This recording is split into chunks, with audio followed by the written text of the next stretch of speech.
Mangal hojikti ure lambidugi nakanda momon minok tamcheduna maithongda savanda phibam murti matik chana leiravi nupi amagi shaktamda nokfe tawna leplaga mangalda yenglaga leiriva adu mangal ngakchanaduna tapna solai lahir mangal mamanavasingda thoraklo haina laurai second fade mangal ngasai leplivi aduda amuk yengthorakpada nupi adu leiramtre Sivanandana kaidorge vai poireina kaidorge vai mangal khudom bidu thinduna akoivadu koyeng yengduna lei hojikta sida lahi leirame vai horchan noklaka as vai nang namita pangudu ura male kaide lehi nusdabo asum nupa maridu wari sanaringai nakandagi ahal oiravi nupi amana kauruklami ipunga nupa maridu kaurukliva khonjel dugi maikaida punni yengthorai maitai yumsagi maung amadani leiriva yum adu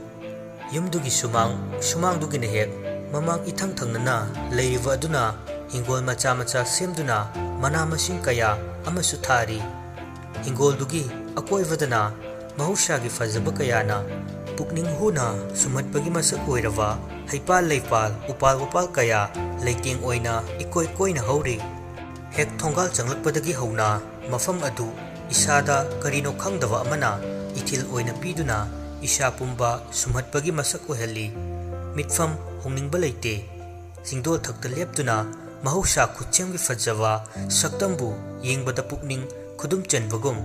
Chitrakar amana magi haisingba kaya puthokhtuna fajava ningthiba layek ama yekpada pukning penbagum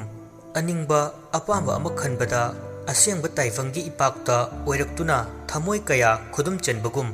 oire thoklaring asiri nupa maridu makhoigi pukning wakhal animakta apenba nungaiba amadi khwaidagi maru oi haina khanjava matam adu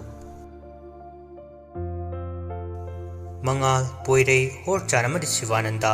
ahal oiravi nupi aduga punna ahal dugi sumangda famduna wari tawduna leiri horchana adobo yumsida abok natava atopa kanamtu leitabro ahal oiravi nupi aduna tapna aigini haibada sangsar sida aigi hakchangda yauriba thawai amadi aigi imisi natana kanasu leite Sivanandana oh nasu aikhoina nebo khangdudana abokki maramda kaino khara haikhra male masigidaba ngakpigani abokna ahal adu nokfet tawraga kaiso kaideda isuna abokki mateng pangbibase abok pele nakhoi lakamdrabadi abok mafamduda gyan manglaga sangsar asi thadokuna chalambasu yai ahal oirabi nupi adu wai asi hairaduna khazai aniduda mapi marik pop tarai mangal tapna hogalaga ahal dugi manakta changsilaga mangal gi makhut aniduna nokfet tawraduna ahal dugi sintharakliva mapi adupu tapna taithokpi abo adumna khangano ngasai abokta ikoina haikribaduni aikoigisu ngasigi mikup tanjase khwaidagi ngakpa karino khangdaba paukhum leitaba wahang amaga pangkak oire nasu aikoigi wakhalda asa amaga loinana lakhibane adubu nongdam thina tambiramlaba aikoigi laivaksida isorgi thauja marik amata pibiramdra male ahal nupi adu mangalgi wahaiduda nungsina mangalda yenglaga ibunga mioibagi laibakti hiram amatada chattabane harauba nungaiba kappa nokpa pendaba kayana mioiba amagi masak magun taklibani aduna isusa nakhoi ninghanaganu nakhoina nabok aibu nakhoigi manglangi thaudoktuga mari leina khalabasu abokki chindagi karisu hainingai leite poireina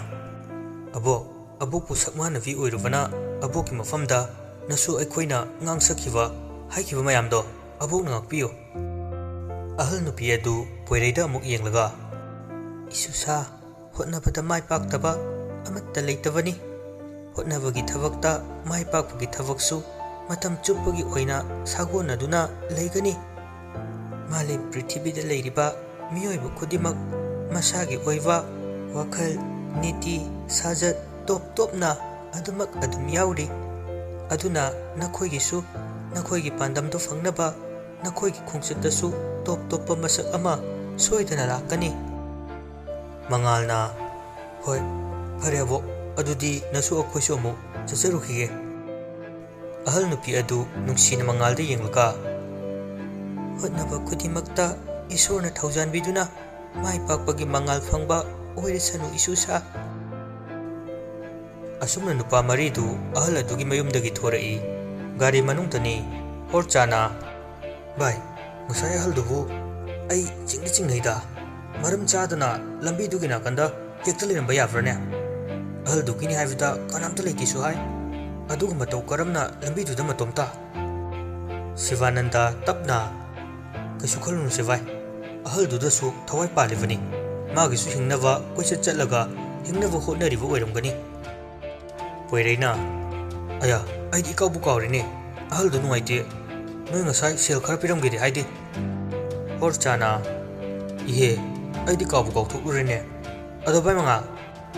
manga tapna hayo bai aigi sada chingnava amadi leisa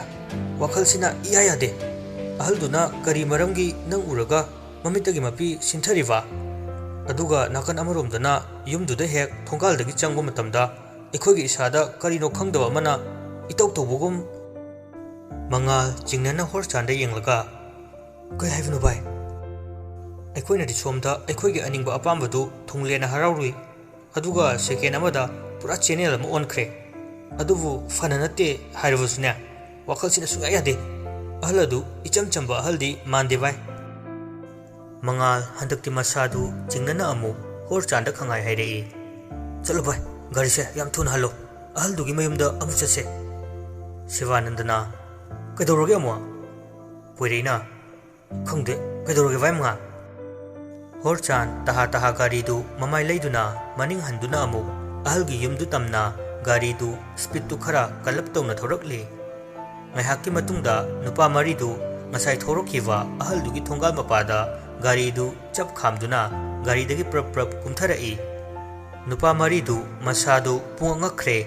ngasai makoina thorakhiwa thongal adu hojik narak mongsong oina leiramba aduda nupa maridu ngakpa haibdu oire. Wakhaldasu wahang kaya hangli aikhoina tawribasi karino mangla natraga taivangke aseng mapu mana pibiba changyengla haiduna.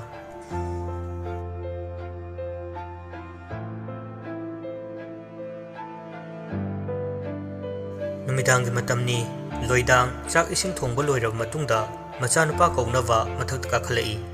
Balcony adomdani loidang na kakhalivadu. Loidang du lakna makhada fat yengthoklui. Loidang thanglambu khongthang adu chap leptuna makhada yengthorai. Adubu lawai luton satkre hingol maton adomda fingau sitpi nupi ama masamana ningdu yauna hingol duda chatliva adu mami shami loidang nu urai. Loidang wakhal chingnana hangjai karino asibo mirane mini nate yuma koifasi fencing loina khari atau karamna changlaiwa. Loidang railing da makut ani du thamduna makok tu chefta nupi dugi saktam du yengli. Khanghaude loidang railing da thamliwa makut ani du ihingna hingtairava makut amana loidang gi makut ani du sukon konduna paiduna lekhiwa. Loidang pakhatna kana lege ai bum takan biyo. Loidang mana kauriwa du kana su tabiramde. Mana kauriwa khonjel du atopa kanana su tade masa matomta kaujabagi maongda leirami. Loidang magi makut anida pairambadu handakti kana su pairamdre. Masadu akiba asum hengalai. Asukkanna kauriwa khonjel du hek thangnava kada leiriwa masa nupana phauba tadraba aduda masadu sum kiva helai. Loidang masadu fat onthoklaga maningda makhongdu hek thangge tawbuga oi thangge makhongda kanagumba amana phabagi maongda lengot pangamlamde. Loidang masada kiva sum helai. Mamaidu tapna makhong mapada onthoraktuni yenglai. Adubu tawramliva oiramliva adu loidang masa thak thak nikre wa machet ama fauba ngang thokidre yenghaidrabi akibagi masak oirabi masamana ifafabi mamit ani ngorunaba machu oina tawbi ingna hingsarabi nupi amagi saktamda mamit machet ama kenkibagi tharak maya khara chongthoktuna leiriba saktam adu uvuda loidang masadu khangprek khangna laurai ima mangal kadugi prap chenthoroklaga mamagi nakta prap chensilaktuna mamagi masadugu makutuna sogatpi mangal kaplaga makut namana mamagi mamaidana laga ima se hogolo kaidorogi imabo se hogolo nacha ileiriye ima loidang mamitu tapna pangthoraklaga akoivada koyeng yengi aduga masadu tapna hogolai ibungo ima yam kire aita singna kire ima kastoroi se ai leiri sidi nacha ai leiriye ima na kigadav nate ima nangi thonana nacha ai ki pangal oigadorivane ima kigano ima nacha ai lebri ima kidamak loidang wari pumba macha mangalda amata chithadana tami mangal mamagi wahi ama ani hairakpada mamana hainingli karino haiva ngasaina khangkhrabani mangal machinda tapna solai amambakisu angan valai thawai nangisu nangi numit maithiva numit soida lakhini kayam kuina ira leitaba ikoida nangna kayam kuina otpu ngamgani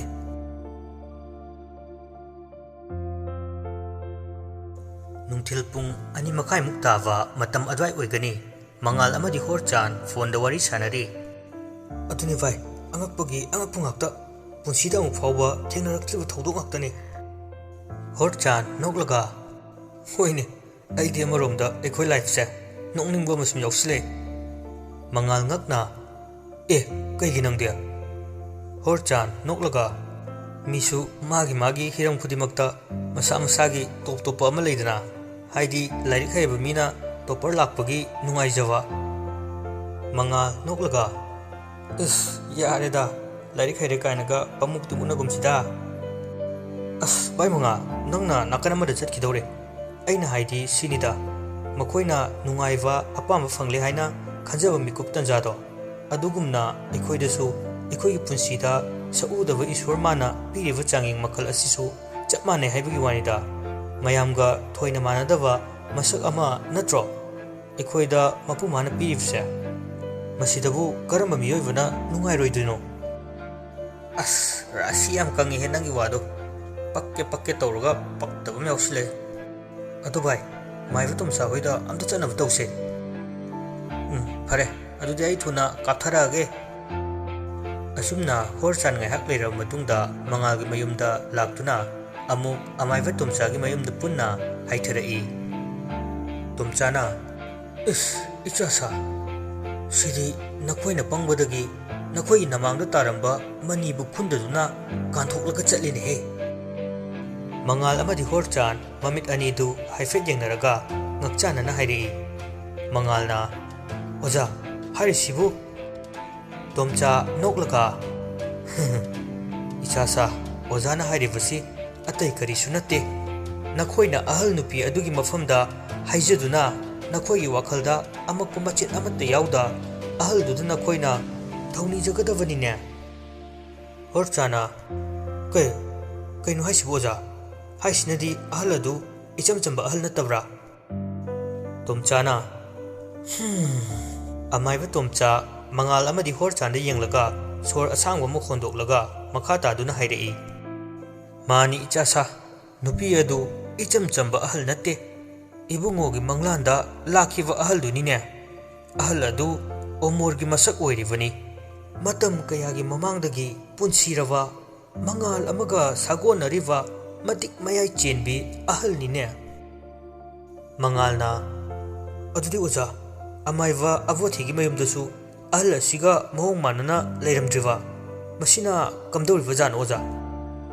tomcha nokfet tawraga hairei ichasa sinini miyoibagi punsi haibase miyoibagi punsida angakpa kayana sagona duna leirivani nakoina asigumba angakpa kayasi thengnarakpada nakoigi wakhalda wahang kaya hanglomgani adubu masigi paukhum karino hairagadi angakpa waisi natana ꯑꯁꯤꯒꯤ ꯄꯥꯎꯈꯨꯝ ꯑꯇꯩ ꯀꯔꯤꯁꯨ ꯄꯤꯕ ꯉꯝꯂꯣꯏ꯫ ꯃꯉꯥꯜꯅ ꯑꯣꯖꯥ ꯅꯆꯥ ꯑꯩꯈꯣꯏꯗ ꯃꯌꯦꯛ ꯁꯦꯡꯅ ꯑꯃꯇ ꯇꯥꯛꯄꯤꯌꯨ ꯑꯣꯖꯥ, ꯅꯆꯥ ꯑꯩꯈꯣꯏ ꯋꯥꯈꯜ ꯊꯣꯛꯇ꯭ꯔꯦ꯫ ꯋꯥꯔꯤ ꯑꯁꯤ ꯍꯧꯖꯤꯛꯃꯛꯀꯤꯗꯤ ꯅꯈꯣꯏꯗ ꯂꯤꯊꯣꯛꯄ ꯌꯥꯔꯣꯏ, ꯃꯁꯤꯒꯤ ꯃꯔꯝꯁꯨ ꯅꯈꯣꯏ ꯀꯣꯟꯅ ꯈꯪꯂꯛꯂꯅꯤ꯫ ꯍꯧꯖꯤꯛ ꯑꯩꯅ ꯅꯈꯣꯏꯗ ꯍꯥꯏꯕ ꯌꯥꯕ ꯍꯥꯏꯌꯨ ꯍꯥꯏꯔꯒꯗꯤ ꯅꯈꯣꯏ ꯑꯊꯨꯕ ꯃꯇꯝꯗ ꯃꯐꯝꯗꯨ ꯐꯪꯅꯕ ꯍꯣꯠꯅꯧ, ꯃꯁꯤ ꯅꯠꯇꯅ ꯑꯣꯖꯥꯒꯤꯗꯤ ꯀꯔꯤꯁꯨ ꯍꯥꯏꯅꯤꯡꯉꯥꯏ ꯂꯩꯇꯦ꯫ ꯍꯣꯔꯆꯥꯟ ꯇꯍꯥ-ꯇꯍꯥꯅ ꯑꯣꯖꯥ ꯊꯤꯕ ꯌꯥꯕ ꯃꯐꯝ ꯈꯨꯗꯤꯡ ꯆꯠꯇꯨꯅ, ꯑꯣꯏꯕ ꯌꯥꯕ ꯃꯐꯝ ꯈꯨꯗꯤꯡꯃꯛꯇ ꯆꯠꯇꯨꯅ ꯊꯤꯔꯦ, ꯑꯗꯨꯕꯨ ꯍꯧꯖꯤꯛ ꯐꯥꯎꯕ ꯑꯁꯦꯡꯕ ꯑꯣꯏꯕ ꯌꯥꯕ ꯃꯃꯤ ꯑꯃꯠꯇ ꯎꯕ ꯂꯩꯇꯦ꯫ ꯇꯣꯝꯆꯥ ꯅꯣꯛꯂꯒ ꯏꯆꯥꯁꯥ ꯍꯣꯠꯅꯕ ꯂꯦꯞꯀꯅꯨ, ꯅꯈꯣꯏ ꯁꯣꯏꯗꯅ ꯃꯐꯝ ꯑꯗꯨꯕꯨ ꯐꯪꯒꯅꯤꯌꯦ꯫ ꯃꯉꯥꯜꯅ ꯑꯣꯖꯥ ꯑꯗꯨꯒ ꯅꯆꯥ ꯑꯩꯈꯣꯏꯒꯤ ꯋꯥꯈꯜꯗ ꯀꯔꯤꯅꯣ ꯈꯪꯗꯕ ꯆꯤꯡꯅꯕ ꯑꯃꯅ ꯅꯆꯥ ꯑꯩꯈꯣꯏꯒꯤ ꯄꯨꯛꯅꯤꯡ ꯋꯥꯈꯜꯕꯨ ꯍꯦꯛ ꯍꯦꯛ ꯋꯥꯍꯜꯂꯦ꯫ ꯑꯣꯖꯥꯅ ꯃꯁꯤꯕꯨ ꯀꯔꯤꯅꯣ ꯍꯥꯏꯅ ꯑꯃꯨꯛꯇ ꯍꯥꯏꯕꯤꯌꯨꯅꯦ꯫ ꯀꯔꯤ ꯃꯇꯥꯡꯒꯤꯅꯣ ꯍꯥꯏꯌꯨ꯫ ꯃꯉꯥꯜꯅ ꯃꯈꯥ ꯇꯥꯔꯛꯏ ꯑꯣꯖꯥ ꯑꯩꯗ ꯅꯠꯇꯅ ꯑꯩꯈꯣꯏ ꯃꯔꯤ ꯄꯨꯝꯕꯗ ꯃꯁꯤꯒꯤ ꯃꯊꯛꯇꯁꯨ ꯏꯃꯥ ꯄꯥꯕꯨꯡ ꯌꯥꯎꯅ ꯑꯋꯥ ꯆꯩꯊꯦꯡ ꯐꯪꯍꯜꯂꯦ, ꯑꯗꯨꯒ ꯅꯥꯀꯟ ꯑꯃꯔꯣꯝꯗꯅ ꯁꯩꯇꯀꯥꯜ ꯍꯥꯏꯔꯤꯕꯁꯤꯅ ꯀꯔꯤꯅꯣ ꯑꯣꯖꯥ? ꯃꯁꯤ ꯊꯋꯥꯏꯗꯨꯒ ꯀꯔꯤ ꯃꯔꯤ ꯂꯩꯅꯕꯒꯦ? ꯃꯁꯤ ꯅꯆꯥ ꯑꯩꯈꯣꯏꯗ ꯃꯃꯨꯠ ꯇꯥꯅ ꯑꯃꯨꯛꯇ ꯈꯪꯍꯟꯕꯤꯌꯨꯅꯦ ꯑꯣꯖꯥꯅ꯫ ꯇꯣꯝꯆꯥ ꯁꯣꯔ ꯑꯁꯥꯡꯕ ꯑꯃ ꯍꯣꯟꯗꯣꯛꯂꯒ ꯐꯝꯂꯝꯕꯗꯒꯤ ꯐꯨꯛ ꯍꯧꯒꯠꯂꯒ ꯃꯁꯥꯗꯨ ꯍꯥꯏꯐꯦꯠ ꯆꯠꯈꯠꯂꯒ ꯂꯦꯞꯄꯤ꯫ ꯁꯦꯀꯦꯟ ꯐꯥꯗꯦ ꯑꯃꯨꯛ ꯍꯥꯟꯅꯒꯤ ꯃꯐꯝꯗ ꯐꯝꯂꯒ ꯃꯉꯥꯜꯗ ꯅꯣꯛꯐꯦꯠ ꯇꯧꯔꯒ ꯌꯦꯡꯗꯨꯅ ꯍꯥꯏꯔꯛꯏ ꯏꯆꯥꯁꯥ ꯃꯤꯑꯣꯏꯕ ꯈꯨꯗꯤꯡꯃꯛ ꯋꯥꯗꯅ ꯅꯨꯡꯉꯥꯏꯕ ꯀꯅꯥꯁꯨ ꯂꯩꯇꯕꯅꯤ, ꯈꯨꯕꯥꯛ ꯈꯨꯅꯝꯅꯤ, ꯉꯁꯤ ꯋꯥꯔꯦꯗꯅ ꯍꯌꯦꯡ ꯄꯨꯟꯁꯤꯒꯤ ꯑꯣꯏꯅ ꯋꯥꯅꯤ ꯍꯥꯏꯕ ꯋꯥ ꯂꯩꯇꯦ꯫ ꯉꯔꯥꯡ ꯅꯍꯥꯟꯗ ꯄꯣꯝꯂꯝꯕ ꯂꯩꯔꯥꯡ ꯑꯗꯨ ꯉꯁꯤ ꯁꯥꯠꯀꯥꯏꯔꯛꯇꯨꯅ ꯅꯤꯡꯊꯤꯕꯤ ꯃꯄꯨꯡ ꯐꯥꯕꯤ ꯂꯩꯔꯥꯡ ꯑꯃꯒꯤ ꯃꯤꯡꯊꯣꯜ ꯐꯪꯗꯨꯅ ꯂꯩꯁꯥ ꯇꯝꯂꯤ꯫ ꯑꯣꯖꯥꯒꯤ ꯋꯥꯁꯦ ꯅꯥꯀꯟ ꯑꯃꯔꯣꯝꯗ ꯆꯠꯈꯤꯒꯗꯧꯔꯦ꯫ ꯑꯣꯖꯥꯅ ꯍꯥꯏꯅꯤꯡꯂꯤꯕꯗꯤꯅꯦ ꯑꯇꯩ ꯀꯔꯤꯁꯨ ꯅꯠꯇꯦꯗ,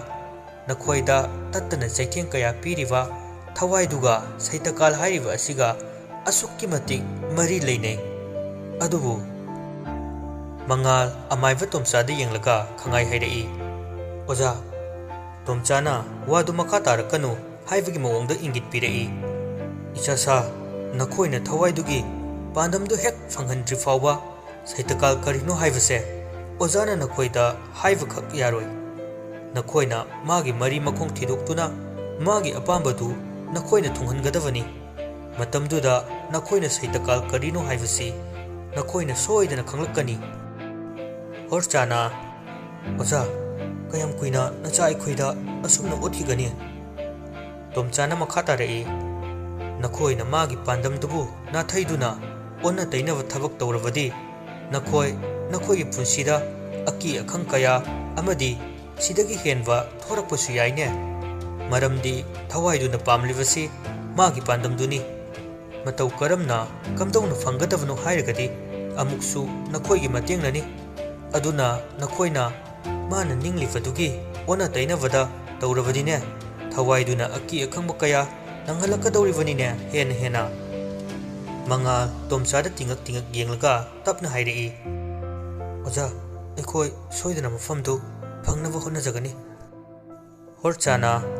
ꯐꯔꯦ ꯑꯣꯖꯥ ꯑꯗꯨꯗꯤ ꯅꯆꯥ ꯑꯩꯈꯣꯏ ꯑꯃꯨꯛ ꯆꯠꯆꯔꯨꯈꯤꯒꯦ꯫ ꯐꯔꯦ ꯃꯪꯒꯣꯜ ꯑꯣꯏꯌꯨ ꯏꯆꯥꯁꯥ꯫ ꯅꯨꯄꯥ ꯑꯅꯤꯗꯨ ꯃꯥꯡꯒꯣꯜꯗꯒꯤ ꯀꯨꯝꯊꯔꯛꯇꯨꯅ ꯁꯨꯃꯥꯡ ꯍꯦꯛ ꯌꯧꯕꯒ ꯇꯣꯝꯆꯥꯅ ꯈꯪꯀꯧ ꯀꯧꯔꯛꯏ ꯏꯆꯥꯁꯥ ꯑꯃꯨꯛꯇ ꯉꯥꯏꯈꯣ꯫ ꯅꯨꯄꯥ ꯑꯅꯤꯗꯨ ꯇꯨꯡꯐꯠ ꯑꯣꯟꯊꯣꯔꯛꯂꯒ ꯃꯉꯥꯜꯅ ꯇꯥꯛꯄꯤꯌꯨ ꯑꯣꯖꯥ꯫ ꯑꯃꯥꯏꯕ ꯇꯣꯝꯆꯥ ꯆꯪꯂꯛꯂꯒ ꯇꯞꯅ ꯍꯥꯏꯔꯛꯏ ꯅꯈꯣꯏꯅ ꯍꯧꯖꯤꯛ ꯇꯧꯕ ꯌꯥꯕ ꯀꯔꯤꯅꯣ ꯍꯥꯏꯔꯒꯗꯤ ꯅꯈꯣꯏꯗ ꯀꯔꯤꯒꯨꯝꯕ ꯑꯃꯅ ꯃꯉꯥꯜ ꯁꯣꯏꯗꯅ ꯄꯤꯔꯛꯂꯒꯅꯤ꯫ ꯃꯉꯥꯜꯗꯨꯒꯤ ꯊꯧꯖꯥꯜꯗꯒꯤ ꯅꯈꯣꯏ ꯃꯥꯏ ꯄꯥꯛꯄ ꯅꯈꯣꯏꯅ ꯅꯤꯡꯂꯤꯕ ꯑꯗꯨ ꯐꯪꯕ ꯉꯝꯒꯗꯧꯔꯤꯕꯅꯤ꯫ ꯅꯈꯣꯏ ꯆꯦꯛꯁꯤꯟꯅꯗꯤ ꯂꯩꯌꯨ꯫ ꯅꯈꯣꯏ ꯅꯁꯥꯗ ꯂꯥꯏ ꯇꯤꯟ ꯊꯥꯖꯗꯕ ꯇꯧꯒꯅꯨ, ꯄꯨꯛꯅꯤꯡ ꯆꯦꯠꯂꯨ, ꯃꯁꯤꯅ ꯅꯈꯣꯏꯒꯤ ꯎꯀꯟ ꯑꯣꯏꯒꯅꯤ꯫